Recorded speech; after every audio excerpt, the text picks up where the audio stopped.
Welcome back, gang, for the first time and hopefully many more to come.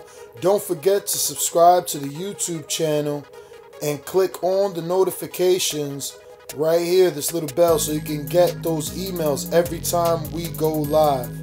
Peace. How excited are you about Saturday? I'm very excited. It's always an honor to be here in Fresno, being able to showcase my talent in front of my biggest fans, in front of my closest family, in front of all you guys who supported me since my amateur career.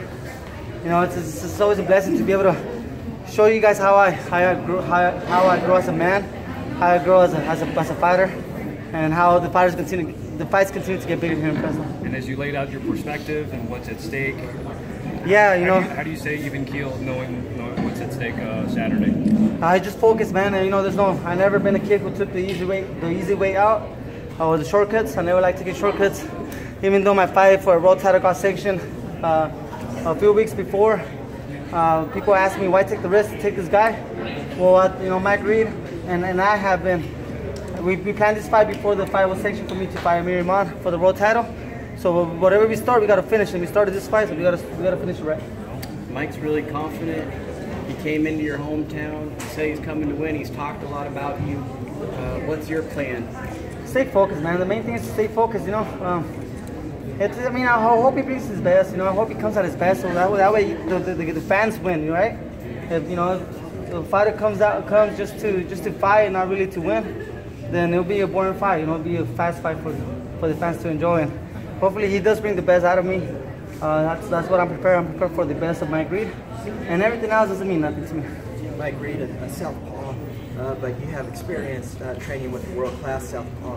What was your fight camp experience like in preparation for this fight? Yeah, just sparring nothing but southpaws, working on different angles, different openings that we see on southpaws, and I never had trouble fighting with southpaws just because my left hand has always been so strong, and my speed, you know, most people don't acknowledge my speed until they're in front of me, you know.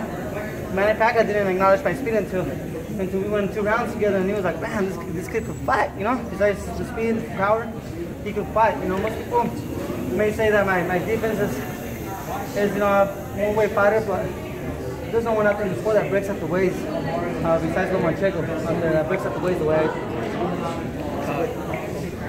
Training with Manny, have you been in contact with him, or has he helped you prepare for this fight? You know, Manny Pacquiao is a very, very busy man. He's a senator for his country, the Philippines, and you know, he's a very family-oriented person, which I respect. You know, I learned a lot through the camps with him. You know, his work ethic really pushed me as a young fighter to one day want to be in his steps and to admire what he still does, even though he already has it pretty much made for his family, and he still has that, you know, the extra energy to give us the fans. And me as a young fighter, I admire that, and I like to push myself every time I train with a fighter like Manny Pacquiao. In the amateurs, you fought Taka Khan, who was a southpaw, and you did really good against him. Yeah, I gave him a 8 count in the first round. 3 8 counts? I think 3 8 counts about the whole fight. But my first one came in the first round, and it was a fast leg. He actually did really well the fights before until we got to the finals, you know. And like I said, I think my timing and my speed is, most people underestimate my speed because they focus so much on my power, but they don't realize that I have a fast stamp on my punches, and I hope to prove more of me on the fight on Saturday. I could really overcome adversity. You know, we'll see if Mike Reed is winnable. Jose, is the fight going to go to the distance, or are you going to knock him out, man? We're prepared for the distance. You know, you have to be in 100% in shape, prepared for 10 rounds. That's what we got ready for, and that's what we expect. If the fight ends up not lasting the distance, you know, then we'll be able to be happier. I'm sure my family, my mom will have a positive smile on her face. So that's nothing but good, you know, nothing but good things if it doesn't go the distance. And I will take advantage of the opportunity. Aparte de que Mike Reed es southpaw, tú ves.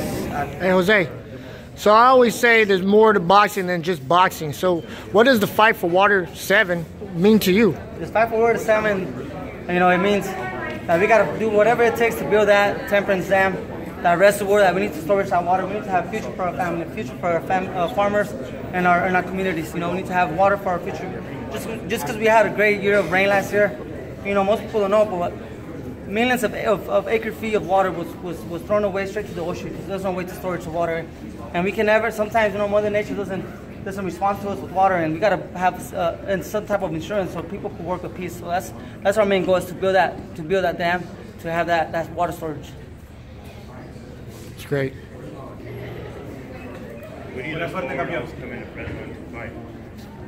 Man, I love to see all the fans and the crowd getting bigger. It's always an amazing and a blessing for me as a fighter to have so much support from Central California. And I always say everywhere I go, man, Central California for me is like one city. Because we all have cousins that live in different communities close by, and everybody all of a sudden, knows each other, and we're very unified here in Central California. We sometimes just forget a little bit, but we're people sometimes when they really remember and they really recall, we're more together than what we think we are sometimes. We just gotta be involved a little bit more. But there's no other place that has a family-oriented situation like the way Central California does. Got a question for you, Jose. So this is the fight you've been wanting, and you finally have it. It's for a position for the top, to be top of the WBC. So did you approach it any differently than any other fight, or was it the same? I've always worked hard for all my fights, and we always try to step it up, mature ourselves as a fighter throughout I look back at my 20 fights before, and I think I'm a better fighter now than when I was before. And we just have to continue working hard, staying sharp, master our game plan, master our technique, and that's my goal as a fighter, is to continue learning, continue to become a better fighter. That's the only difference, because my mentality, my work ethic, it's all been the same, Now it's just I can see myself maturing as a fighter, as a man. I feel my power coming stronger, my matureness behind my punches, but everything else is the same. My work ethic has always been the same. My mentality to go and take a step forward hasn't changed. Right.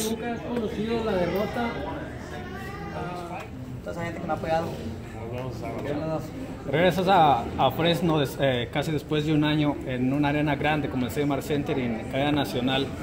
¿Cómo se prepara José Ramírez para ese escenario? Más que nada enfocado con una mente enfrente de salir con la victoria este sábado.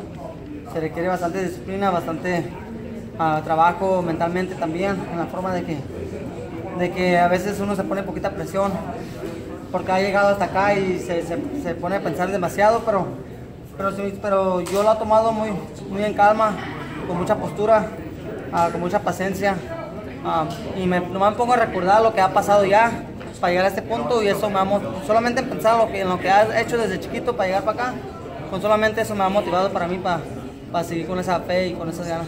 ¿Qué te dijo Julio César Chávez cuando estuviste en golpe a golpe en ESPN? ¿Algún consejo para esta pelea? Pues él lo dijo allí, que yo soy una persona que hago caso, con mucha disciplina, que siempre le hago caso a mis entrenadores, y eso me va a llegar muy lejos, y dice que él me va a ver un día a ser campeón mundial.